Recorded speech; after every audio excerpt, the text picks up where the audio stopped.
Coucou la famille, bienvenue sur la chaîne. Heureux de vous retrouver aujourd'hui pour une nouvelle vidéo. Alors, petite vidéo pronostic de la semi-finale de la Coupe du Monde des clubs. C'est la semi-finale qui opposera le Paris Saint-Germain et le Real Madrid. Et comment vous dire? Ce match est le plus attendu de cette Coupe du Monde des clubs. Je pense que tout fan de foot qui se respecte attend ce match avec impatience.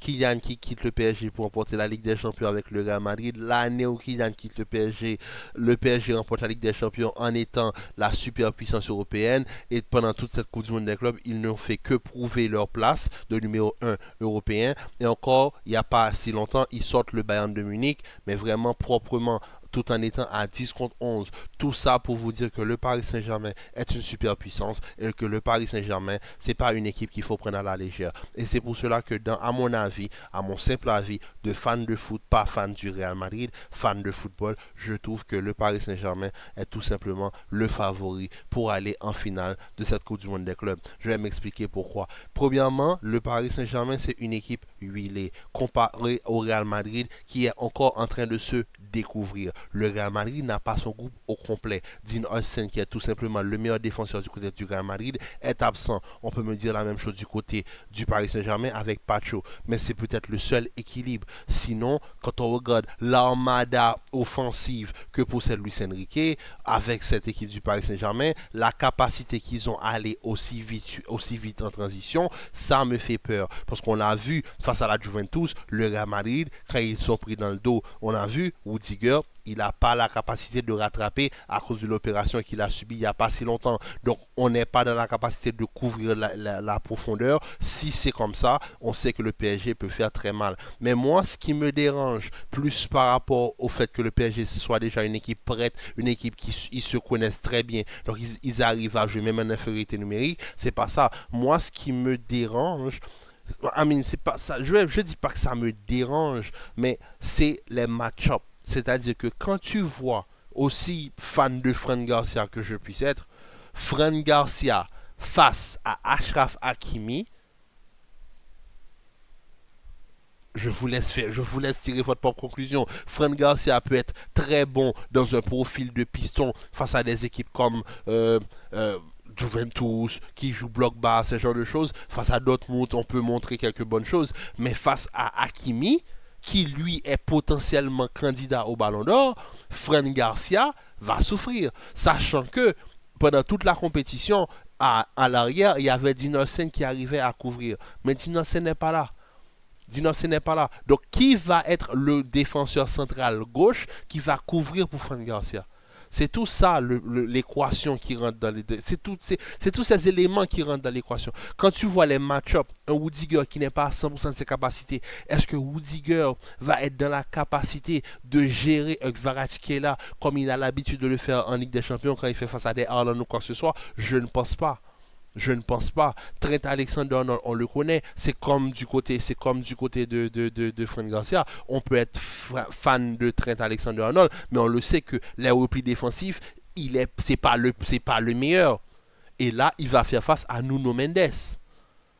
Tu as un double pivot, Vitinha ou Neves.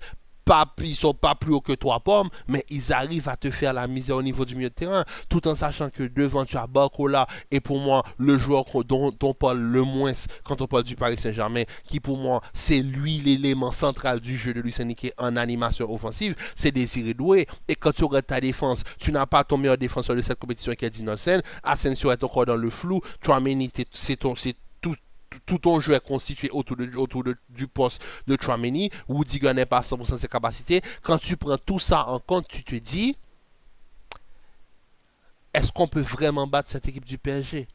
Parce que, comme je l'ai dit, la guerre au niveau du milieu de terrain, on peut la gagner. Bellingham, Valverde, Arda Güler, etc. Ça passe, il n'y a pas de problème. Face à des équipes comme Juventus, Dortmund qui jouent beaucoup bloc plus bas ou quoi que ce soit, on peut arriver à leur faire mal. Mais face à un PSG qui ne va reculer devant rien, sachant que on parle de Luis Enrique et tous ceux qui connaissent le football le savent, pardon, Luis Enrique et le Real Madrid, c'est pas le grand amour, ancien joueur du Real Madrid qui est parti du côté du Barça.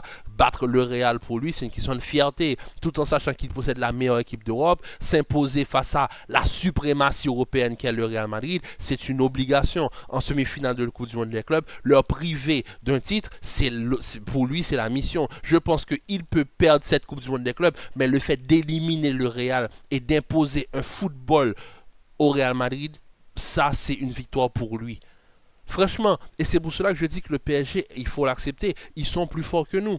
Ils sont plus forts que nous. C'est une équipe, ils se connaissent très bien. Ils ont gagné la Ligue des Champions. Ils sont huilés. Même s'il n'y a pas Pacho, il y a Beraldo. Lucas Hernandez, je pense qu'il ne va pas prendre le risque avec Lucas Hernandez.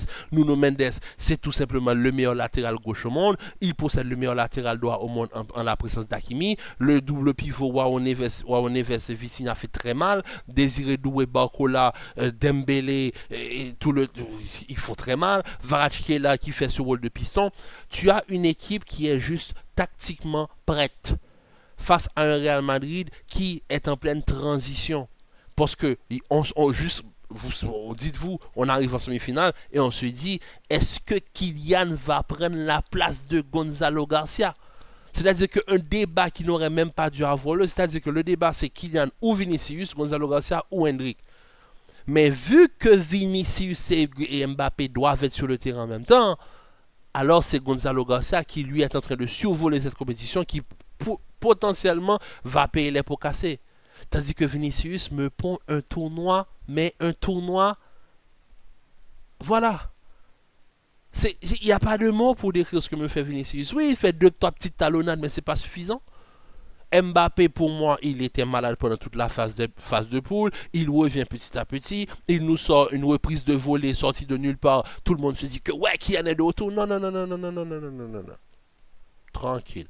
Tranquillo, tranquillo. Parce qu'on ne peut pas partir sur ça et se dire que ouais, on a les hommes pour battre le PSG. Non. Le PSG est plus fort que le Real Madrid. Le Real Madrid, ça va prendre du temps. On a déjà des prémices de ce qu'on veut faire. On voit ce qu'on peut faire. On est quand même arrivé en semi-finale. On a fait de bons matchs. La deuxième mi-temps face à Al Hilal jusqu'aux dernières minutes face à Dortmund, où franchement sur les dernières secondes, on va pas se mentir, on avait quand même les chocottes. On a quand même fait un bon parcours. Maintenant, demain, face au PSG, comme je l'ai dit, les match-up, pour moi, ça va être un gros déséquilibre.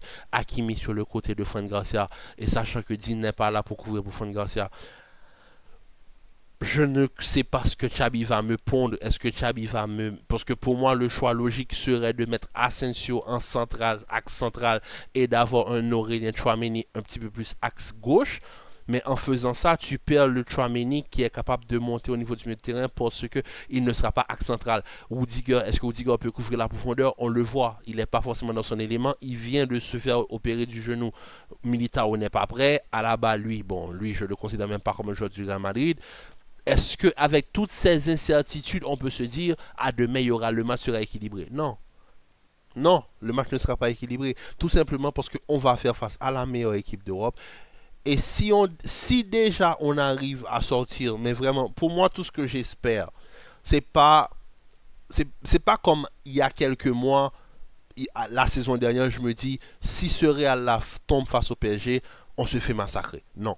Là, on a une équipe cohérente. Tout ce que j'espère, c'est que demain, on sorte quand même la tête haute.